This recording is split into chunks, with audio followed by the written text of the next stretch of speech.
विनेश फोगाट जींद के जुलाना विधानसभा से चुनावी मैदान में है, लेकिन विनेश के राजनीति में उतरने से उनके ताऊ और द्रोणाचार्य अवार्डी महावीर फोगाट नाखुश हैं। महावीर फोगाट ने पूर्व मुख्यमंत्री भूपेंद्र सिंह हुड्डा और सांसद दीपेंद्र हुड्डा पर विनेश को साजिश के तहत राजनीति में लाने का आरोप लगाया है। तो ये बड़ा आरोप, बड़ी बात सामने आ रही है। विनेश फोगाट जो कि जुलाना से चुनावी मैदान में है, लेकिन उनके ताऊ और द्रोणाचार्य अवार्डी महावीर फोगाट विनेश के इस फैसले से नाखुश हैं और वो इसके लिए सीधे सीधे पूर्व मुख्यमंत्री भूपेंद्र हुड्डा और सांसद दीपेंद्र हुड्डा पर साजिश के तहत उन्हें राजनीति में लाने का आरोप लगा रहे हैं।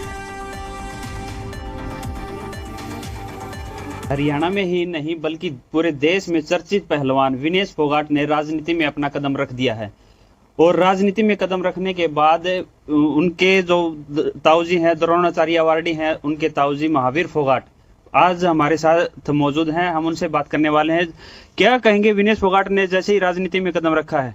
देखिए, ये जो टिकट की चर्चा हुई, जो बाद में जो 3-4 दिन पहले से इसकी चर्चा थी, लेकिन विनेश का राजनीति में आने का कोई भी सोच नहीं थी, उसकी कोई विचार नहीं था राजनीति में आने का। लेकिन एक दिन 3-4-5 दिन में जो घटना घटी है, मैं भी उसमें सोच रहा हूँ भी कैसे एकदम फैसला ले लिया। और 2028 ओलंपिक के लिए उसकी जो मनसा थी, वह जो 2028 ओलंपिक भी लड़े, उसकी मनसा थी। अभी मैं तैयारी करूंगी, लेकिन एकदम जो फैसला लिया है उसने, वो चलो वो बच्चे नहीं है, उसने अपने हिसाब से जो लिया वो ठीक है। लेकिन 140 करोड़ भारतवासी थे जो इतने जो उन्होंने इतना प्रेम प्यार दिया, हौसला बढ़ाई की, तो सबका हमारे जो सबकी ये इच्छा थी भाई जो 2028 ओलंपिक में विनेश गोल्ड मेडल लेके आएगी, जो अब की बार चुकी जो 100 ग्राम वजन से डिस्क्वालीफाई होगी, और जो 140 करोड़ भारतवासियों को गोल्ड मेडल से बढ़कर जो है मान सम्मान और इज्जत दी। विनेश फोगाट ने कुश्ती से संन्यास लेने की फैसला था जो वो भी बदल लिया था, तो ये एकदम राजनीति में जैसे ही उन्होंने एंट्री की है, तो किसका हाथ मानते हैं इसके पीछे? देखिए, मैं इसके पीछे हाथ मानता हूँ जो दीपेंद्र हुड्डा जब विनेश एयरपोर्ट पर आए थे, जो गाड़ी में उसके साथ था रहा, और फिर उसके बाद में जो है मैं दीपेंद्र हुड्डा और हुड्डा जो भूपेंद्र हुड्डा दोनों बाप बेटों का मैं मानता हुए उन्होंने जो कुछ जो बत करके उन्होंने राजनीति में ले आए हैं, सर उनकी वजह से वो राजनीति में आई है। विनेश फोगाट के साथ साथ बजरंग पूनिया है, उन्होंने भी राजनीति में कदम रख दिया है और उनको कल विदेशी नंबर से धमकियां भी मिली हैं, तो क्या कहेंगे? देखिए, विदेशी धमकी तो कुछ राष्ट्रपति ने दे दी, कुछ नहीं दे दी, लेकिन धमकी से हमने डरने वाले ने दोनों वो बदरन डरने वाला, हमें धमकी से कोई वो वास्ता नहीं। कुछ होते हैं जो मुट्ठी भर लोग जो है अपने नाम चमकाने के लिए अपने फलाने का धमकी दे दिया, ऐसे कर दिया, वो उनका काम है। तो ब्रजभूषण ने जो बात कही थी कि मेरे को षड्यंत्र के तहत फंसाया जा रहा है, क्योंकि कांग्रेस के जो दीपेंद्र हुड्डा पर भी उन्होंने आरोप लगाए थे कि इसकी दीपेंद्र हुड्डा की साजिश जो है उसके तहत ये खिलाड़ी धरना प्रदर्शन कर रहे हैं, मेरे ऊपर आरोप लगा रहे हैं, तो इसको लेकर आपका क्या कहना है?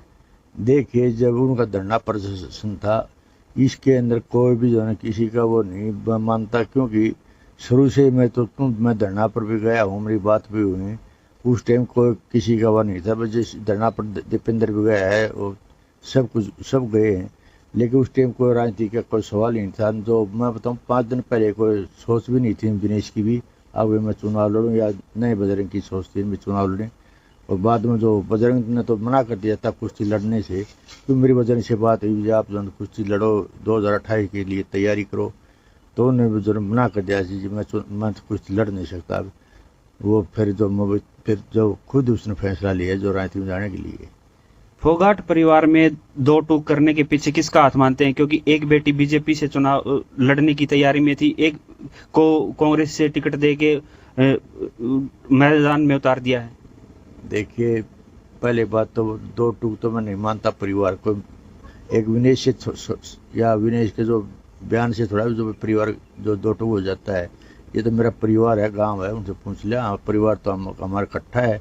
इसकी तो जो आपको चैनल के माध्यम कहता है, मेरे परिवार में कोई भी नहीं, सिर्फ विनेश के उसके विचार होंगे, लेकिन हमारे परिवार में ऐसी बात है जो आप जो बता रहे हो। धन्यवाद। देखिए, हमारे साथ द्रोणाचार्य अवार्डी और विनेश फोगाट के ताऊजी हमारे साथ मौजूद थे। उनका साफ तौर पर कहना है कि विनेश फोगाट यदि ओलंपिक में 2018 इसकी तैयारी करती तो वो गोल्ड मेडल जरूर लेके आती और उनको इसका मान सम्मान ज्यादा मिलता। राजनीति में वो मेडल लेने के बाद भी एंट्री कर सकती थी, लेकिन इसके पीछे उन्होंने साफ तौर पर कहा है कि भूपेंद्र हुड्डा और दीपेंद्र हुड्डा का इसके पीछे राजनीतिक षड्यंत्र है जो उनको इस राजनीति में उतारा गया है। सरखी दादरी से पुष्पेंद्र कुमार, जी मीडिया।